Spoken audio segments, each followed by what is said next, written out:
இயேசுவின் இனிய நாமத்தில் என் அன்பின் வாழ்த்துக்கள். இந்த புதிய மாதத்தில் உங்களை சந்திப்பதிலே மகிழ்ச்சி அடைகிறேன். கர்த்தர் நல்லவர். கடந்த 4 மாதம் முழுவதும் கர்த்தர் நம்மளை பாதுகாத்தார், நடத்தினார். இந்த 5வது மாதத்தை காண கர்த்தர் உதவி செய்திருக்கிறார். இந்த 5வது மாதத்துக்காக கர்த்தர் நன்றி செலுத்துவோம். தேவன் இந்த ஆண்டை நம்ம ஆரம்பிச்சது போலதான் இருந்துச்சு. இந்த 5வது மாதத்தை காண கர்த்தர் உதவி செய்திருக்கிறார். இந்த 5வது மாதத்திலும் ஒரு வாக்குத்தத்த வார்த்தையை நாம் தியானிக்க போகிறோம். பிலிப்பியர்கள் நிருபம் 4வது அதிகாரம் 19வது வசனத்தை வாசிக்கலாம். என் தேவன் தம்முடைய ஐஸ்வரியத்தின்படி உங்கள் குறைவை எல்லாம் கிறிஸ்து இயேசுவுக்குள் மகிமையிலே நிறைவாக்குவார். நம்முடைய குறைகள் எல்லாவற்றையும் கிறிஸ்து இயேசுவுக்குள்ளாய் தேவனுடைய மகிமை நிறைவாக்க போகிறது. இந்த மாதம் ஒருவேளை எந்த குறைகளோடு கூட இருக்கலாம், குறைகளோடு கூட நீங்கள் இருக்கலாம். எந்தெந்த காரியங்களை குறைந்து போயிருக்கலாம், எந்த குறைகளா இருந்தாலும் சரி, இந்த மாதத்திலே தேவன் உடைய குறைகளை நம்முடைய மகிமையினால, தேவனுடைய மகிமையினால, அவருடைய ஒரு அளவற்ற மகிமை, ரிச்சஸ்ட் க்ளோரி உங்க வாழ்க்கையிலே ஒரு மிகப்பெரிய காரியத்தை கொண்டு வர போகிறதா இருக்கிறது. தேவனுடைய மகிமை உங்க வாழ்க்கையில எந்தெந்த இடங்கள்ல குறைகள் இருக்கிறதோ, இந்த இடங்கள்ல குறைகள் இருக்கிறது எனக்கு அப்படின்னு சொல்லி ஒருவேளை நீங்க யோசித்துக் கொண்டு இருக்கலாம். உங்களுடைய பொருளாதாரத்துல குறைகளா இருக்கலாம், இல்ல உங்களுடைய ஆவிக்குரிய ஜீவியத்துல குறைகளா இருக்கலாம், இல்ல உங்களுடைய பகுதியில, உங்க வாழ்க்கையில, தனிப்பட்ட வாழ்க்கையில, உங்க குடும்ப வாழ்க்கையிலே எந்த இடத்துல குறைகள் இருக்கும் என்று சொன்னால், இந்த நாளிலே தேவன் தாமே உங்களுடைய எல்லா குறைகளையும் தன்னுடைய மகிமையினாலே, தேவனுடைய மகிமையினாலே நிறைவாக்குகிற தேவனா இருக்கிறார். மகிமை என்று சொன்னால் நம்ம யோசிக்கிற ஒரு காரியம் ஏதோ ஒரு புகை போல இருக்கிற காரியம் இல்ல. எதை தேவன் உங்களுக்கு சொல்லி இருக்கிறாரோ, எதை உங்களுக்கு வாக்கு பண்ணி இருக்கிறாரோ, அது உங்க வாழ்க்கையில நிறைவேறுகிறதை பார்க்கிறதுக்கு பேர் தான் மகிமை. இந்த வனாந்திரத்துல தேவன் தம்முடைய ஜனங்களை அழைத்து கொண்டு வரும் பொழுது அவர்களுக்கு எத்தனையோ சூழ்நிலைகள் இருந்தது. முதலாவது ஒரு பெரிய தடை இருந்தது, செங்கடலுக்கு முன்பாக இருந்தது. அந்த செங்கடல் தேவனுடைய மகிமை அதை 2ஆக பிளந்து அவர்களை வழிநடத்த பண்ணினது. அதே போலதான் உங்களுடைய வாழ்க்கையில தேவன் எங்கெல்லாம் தடைகள் இருக்கிறதோ தடைகளை கர்த்தர் மாற்றுகிற தேவன், குறைகளை நிறைவாக்குகிற தேவன். அந்த வனாந்தரத்தில் தேவனுடைய மகிமை அவர்களை நடத்தினது. அவர்களுக்கு தேவையான மண்ணா கொடுக்கப்பட்டது, அவர்களுக்கு தேவையான தண்ணீர் கொடுக்கப்பட்டது, அவர்களுக்கு என்னென்ன தேவையோ அந்த நேரங்களிலே அவர்களுக்கு கொடுக்கப்பட்டது. அதுதான் தேவனுடைய மகிமை. இந்த நாளிலும் ஒருவேளை உங்க வாழ்க்கையில் எந்தெந்த குறைகள் இருக்கோ அந்த குறைகளை இன்றைக்கு அந்த மகிமை நிறைவாக்க போகிறது.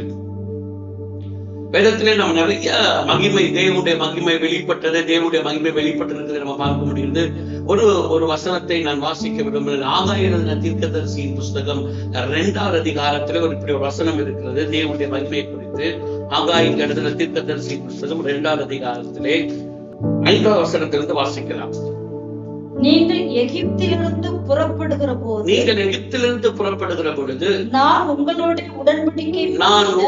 உடன்படிக்கை பண்ணின வார்த்தையின்படியே என் ஆவியானவரும் உங்கள் நடுவில்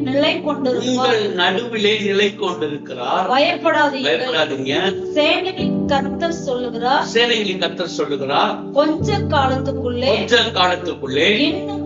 இன்னும் ஒரு தரம் நான் வானத்தையும் பூமியையும் சமுத்திரத்தையும் வெட்டாந்தரையையும் பண்ணுவேன். சகல ஜாதிகளையும் அசைய பண்ணுவேன். சகல ஜாதிகளாலும் விரும்பப்பட்டவர் வருவார். இந்த ஆலயத்தை மகிமையினாலே நிறைய பண்ணுவேன் என்று சேனைகளின் கர்த்தர் சொல்லுகிறார். மகிமையினாலே நிறைய பண்ணுவேன் என்று சேனைகளின் கர்த்தர் சொல்லுகிறார். அந்த மகிமை என்ன என்று சொன்னால், அதுதான் அவருடைய வாக்குத்தத்தம், வார்த்தை நிறைவேறுகிறதை குறித்து சொல்லப்பட்டிருக்கிறது. இந்த ஆலயம் ஆகிய நம்மை அவர் சொல்லுகிறார் மகிமையினாலே நிறைய பண்ணுவேன் என்று சொன்னால், உங்களுக்கு தேவனுடைய நன்மையினாலே, தேவனுடைய கிருபையினாலே, தேவன் உங்களுக்கு வைத்திருக்கிற ஆசீர்வாதத்தினாலே நிறைய பண்ணுகிற தேவன். அந்த மகிமையை நிறைவாக்குகிற தேவனுடைய குறைகள் எல்லாமே, எந்தெந்த குறைகளா இருக்கலாம் சரி, ஒருவேளை நீங்க எந்த இடத்துல குறைந்து போயிருக்கிறோ அந்த குறைகளை இந்த நாளில தேவனுடைய மகிமை நிறைவாக்குறார். அதான் அங்க சொல்ல, மகிமை வரும் பொழுது உங்க வாழ்க்கையில ஒரு அசைவை தேவன் வைக்கிறார். அதன் ஆகாயிலே நம்ம வாசிக்கிற 2வது அதிகாரத்திலே கொஞ்ச காலத்துக்குள்ள இன்னும் ஒரு தரம் தேவனோட அசைவு உண்டாக்குறார் என்று சொன்னால், அந்த அசைவு உங்க வாழ்க்கையில ஒரு பெரிய ஆசீர்வாதத்தை கொண்டு வருகிறதா இருக்கிறது. அது கர்த்தருடைய பிள்ளைகளுக்கு மிகப்பெரிய ஆசீர்வாதத்தை கொடுக்கிறதா இருக்கிறது தேவனுடைய அசைவு. அதான் சொல்றாரு, நான் இன்னும் கொஞ்ச காலத்துக்குள்ளே என்ன செய்ய போறேன், வானத்தையும் பூமியையும் வெட்டாந்தரையும் சமுத்திரத்தையும் சகல தேசத்தையும் அசையப்படும் என்று சொன்னால், உங்க வாழ்க்கையில் ஏதோ ஒன்றை தேவன் செய்ய போகிறார். தேவன் ஏதோ ஒன்றை உங்களோட வாழ்க்கையில அசைக்க போகிறார். எதெல்லாம் அசையாமல் இருக்கிறதோ அதை அசைத்து தேவனுடைய மகிமை வரும்பொழுது அது அசைக்கப்படுகிறது. தேவனுடைய மகிமை உங்களுக்கு சொல்லப்பட்டிருக்கிற வார்த்தை நிறைவேறும் முன்பாக அந்த வார்த்தை, அந்த மகிமை உங்க வாழ்க்கையில அசையப்படுகிறதே இருக்கிறது. ஒரு வாழ்க்கையில அற்புதத்தை செய்கிறதா இருக்கிறது. ஒரு வசனத்தை நாம் வாசிக்கிறோம். யோவான் எழுதின சுவிசேஷம் 2ஆம் அதிகாரத்திலே நாம் வாசிக்கும் பொழுது அங்க திராட்சரசம் குறைபடுகிறது. அவர் திருமண வீட்டுக்குள்ளாக, திருமண வீட்டிற்கு இயேசுவும் அவருடைய சீசர்களும் அழைக்கப்பட்டிருக்கிறார்கள். அழைக்கப்பட்டிருக்கிற அந்த இடத்துல ஒரு சம்பவம் நடக்கிறது. அந்த குடும்பத்திலே, திருமண வீட்டிலே ஒரு திராட்சரசம் குறைபடுகிறது.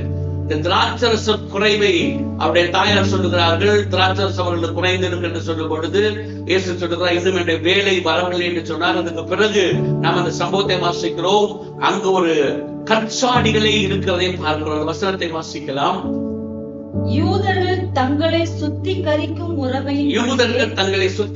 முறைமையின்படியே ஒவ்வொன்றும் 2-3 குடங்கள் தண்ணீர் கொள்ளத்தக்க 6 கற்சாடிகள் அங்கே வைத்திருந்தது. 6 கற்சாடிகள் எங்க வச்சிருந்தாங்க. அந்த 6 கற்சாடிகள் நிறைய இயேசு தன்னுடைய வேலைக்காரர்களை பார்த்து சொல்லுகிறார், நீங்கள் போய் என்ன செய்யுங்கள், இந்த தண்ணீர், அந்த கற்சாடிகள் தண்ணீர் நிரப்புங்கள் சொல்லுகிறார். அவர்கள் அந்த கற்சாடியிலே தண்ணீர் நிரப்புகிறார்கள். நிரப்புனதுக்கு பிறகு அவர்கள் சொல்லுகிறார், நீங்கள் மீண்டுமாக அந்த தண்ணீரை அந்த கற்சாடியிலிருந்து கொண்டு அதை எடுத்துக்கொண்டு போய் பந்தி விசாரிப்பு காலத்திலே கொடுங்க என்று சொல்லும் பொழுது அவர்கள் அதை கொண்டு போய் அதை எடுத்துக்கொண்டு போய் பந்தி விசாரிப்பு காலத்திலே கொடுக்கும் பொழுது அங்கு அந்த தண்ணீர் திராட்சரசமாய் மாறுகிறது. ஒரு பெரிய ஒரு அற்புதத்தை தேவன் அங்கு செய்கிறார். ஒரு குறை வருகிறது. இயேசு இருக்கிற இடத்துல குறை இருக்கும். ஆனா குறையை நிறைவாக்குகிற தேவன் தான் அவங்க நடுவில் இருக்கிறார். அவருடைய மகிமை உங்க நடுவில் அவருடைய குறைகளை நிறைய, ஒருவேளை அவர் இருக்கிறாரே இந்த குறை வந்து அப்படி பத்தி எல்லாம் கவலைப்படாதீங்க. ஆனால் உங்க வாழ்க்கையில அந்த குறையையும் அவர் நிறைவாக்குகிற மகிமை உங்களோடு கூட இருக்கிறது. வாழ்க்கையில நாம ரட்சிக்கப்பட்டிருக்கிறோம், இயேசுவை அறிந்து கொண்டிருக்கிறோம். சில சொல்லுவாங்க, உங்க வாழ்க்கையில் என்ன இந்த குறை நடக்குது, நீங்க இயேசுவை ரட்சிக்கப்பட்டிருக்கிறீங்க, இயேசுவை அறிந்து கொண்டிருக்கீங்க, ஆவிக்குரிய ஜீவியத்தில் நல்லா இருக்கிறீங்களே, ஏன் உங்க வாழ்க்கையில இந்த குறை வந்து சிலர் பேசலாம். ஆனால் அந்த பேசுகிறதற்கு நீங்கள் இடம் கொடுக்காதீர்கள். அந்த வார்த்தைகளை உங்களுடைய செவிகள் சாய்க்காதீர்கள். உங்க வாழ்க்கையில தேவன் தன்னுடைய மகிமையினாலே உங்களுடைய குறைகளை நிறைவாக்குகிற தேவன். நன்றாய் உங்க வார்த்தை நீங்கள் புரிந்து கொள்ள வேண்டும். அந்த இடத்திலே அந்த தண்ணீர் திராட்சரசமாய் மாறுகிறது. 10ஆவது வசனத்துல சொல்லப்பட்டிருக்கிறது. அந்த ஒரு மனுஷன் சொல்லுகிறான், மணவாளனை பார்த்து ஒருவர் சொல்லுகிறான். சொல்ல வாசியுங்கள். எந்த மனுஷனும் முன்பு நல்ல திராட்சரசத்தை கொடுத்து ஜனங்கள் திருப்தி அடைந்த பின்பு ருசி குறைந்ததை கொடுப்பான். நீரோ நல்ல ரசத்தை இதுவரைக்கும் கடைசி வரைக்கும் அந்த பந்தி முடிகிற வரைக்கும் அது வரைக்கும் எல்லாரும் திருப்தியா சாப்பிட்டு அந்த பந்தியில கலந்து கொண்டு வர்ற எல்லாருக்குமே அந்த குறையே இல்லாதபடிக்கு நல்ல ஃபர்ஸ்ட் குவாலிட்டி. அங்க யூதர்களுடைய முறை எப்படின்னா, முதல் ரகம் திராட்சரசம் இருக்கும். ஒவ்வொரு விதமான திராட்சரசம் பரிமாறப்படும். ஃபர்ஸ்ட் குவாலிட்டி அது ஒரு கூட்டத்துக்கு இருக்கும். அடுத்த ஒரு குவாலிட்டி இருக்கும், செகண்ட் குவாலிட்டி அது கொஞ்சம் தண்ணி கலந்து இருப்பாங்க, அது கொஞ்சம் ருசி குறைந்ததா இருக்கும், அது ஒரு கூட்டத்துக்கு. அதுக்கப்புறம் ஒரு குவாலிட்டி வச்சிருப்பாங்க. அது வந்து ரொம்ப அந்த ஜனங்கள், ஏழைகள், என்ன சொல்றது, புறக்கணிக்கப்பட்ட அவர்களுக்கு தான் கடைசியா வச்சிருப்பாங்க. ஆனா இங்க பாத்தீங்கன்னா அங்க கடைசி வரைக்கும் அந்த ஃபர்ஸ்ட் குவாலிட்டியே இருக்கிறது. அதுதான் தேவ மகிமை. முதல் தேவன் பெரிய அற்புதத்தை அந்த 2 காரியத்தை ஒரு ட்ரெடிஷனலே உடைச்சார் ஆண்டவர் இந்த இடத்துல. ஒண்ணு யூத ட்ரெடிஷனல் 3 விதமான திராட்சரசத்தை பரிமாறப்படும். அந்த 3 விதமான திராட்சரசத்தையும் தேவன் அங்க தன்னுடைய மகிமை அங்க குறைகளை நிறைவாக்குறது மாத்திரமல்ல, யூத ட்ரெடிஷனலே உடைக்கப்பட்டது. தேவன் நல்லவர். அவனுடைய குறைகள் அந்த மனுஷன் ஒருவேளை நம்ம வாழ்க்கையில ஒரு திருமண வீட்டுல ஏதாவது ஒண்ணு குறைஞ்சு போச்சுன்னா, நம்ம ஒரு குறை உண்டாகும் பொழுது நிறைய திருமண வீடுகள்ல பாத்தீங்கன்னா அந்த திருமண வீட்டார்கள் முக்கியமான நபர்களை பார்க்க முடியாது, மறைஞ்சு போய் எங்கேயாவது போய் மறைத்து கொள்ளும். ஏன்னா குறைஞ்சிருச்சு, சாப்பாடு குறைஞ்சிருச்சு, எல்லாரும் அங்கதான் போய் கிச்சன்ல என்ன சொல்றது, அந்த சமையல்காரன்ல இருந்து இல்ல வந்து விசாரிக்கிற நபர்கள் எல்லாருமே ஐயா சாப்பாடு குறைஞ்சிச்சு சொல்லி அது குறைஞ்சிச்சு அது குறைஞ்சிச்சு சொல்லிட்டு அவங்க சொல்லுவாங்க. அந்த மனுஷன் ஆனா இன்னைக்கு அங்க அது அப்படி நடக்கவே இல்லை. அந்த இடத்துல குறை வர்றது போல இருந்துச்சு, ஆனா அந்த குறையை தேவ மகிமை நிறைவாக்கினது. வேதம் சொல்லுகிறது, விதமாய் தேவன் முதலாவது அற்புதத்தை காணாமலே செய்து தன்னுடைய மகிமையை வெளிப்படுத்தினார் என்று சொல்லப்பட்டிருக்கிறது. அப்ப தேவ மகிமை வெளிப்பட்டது, குறைகளிலே தேவ மகிமை வெளிப்படுகிறது. என்னை கேட்டுக்கொண்டிருக்கிற அன்பு தெய்வ ஜனமே, உங்களுடைய வாழ்க்கையில எந்த குறைகளா இருந்தாலும் சரி, இந்த நாளில அவருடைய மகிமை உங்க வாழ்க்கையில வெளிப்படும். ஒரே ஒரு காரியம், if obey the word of God, தேவனுடைய வார்த்தைக்கு நீங்கள் கீழ்ப்படிய விரும்புகிறார். அந்த வேலைக்காரர்கள் சொன்ன உடனடியாக அந்த வார்த்தை கீழ்ப்படிந்து எதையுமே கேட்கல, அவர்கிட்ட போய் கொஸ்டின் பண்ணல, ஐயா என்ன நீங்க சுத்திகரிக்கக்கூடிய கச்சாடியில தண்ணி நிரப்ப சொல்றீங்களேன்னு சொல்லி கேட்கவே இல்லை. அவர்கள் சொன்ன உடனே அதை செய்தார்கள். செய்த பிறகு இம்மிடியேட்டா திருப்பி அதை கொண்டு பதிவு சார்பு கடந்தை கொடுங்கன்னு சொன்னார்.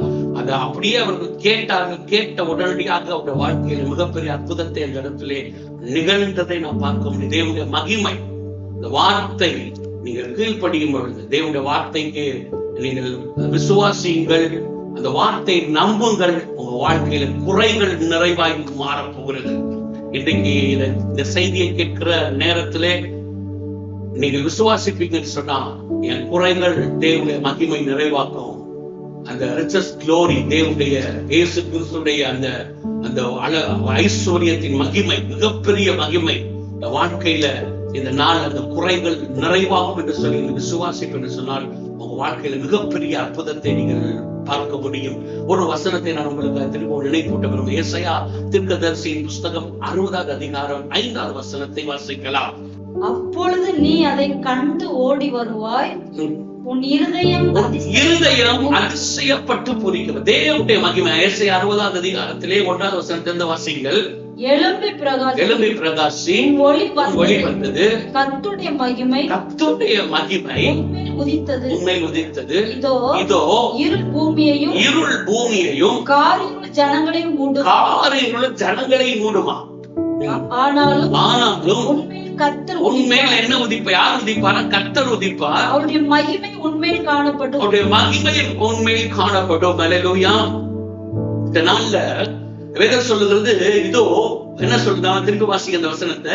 இதோ இருள் பூமியை மூடுமா, காரிருள் ஜனங்களை மூடும். ஆனால் கர்த்தர் உன்மேல் உதிப்பார். யார் மேல? கர்த்தருடைய பிள்ளைகள் மேல, அவரை நம்புகிறவர் மேலாக.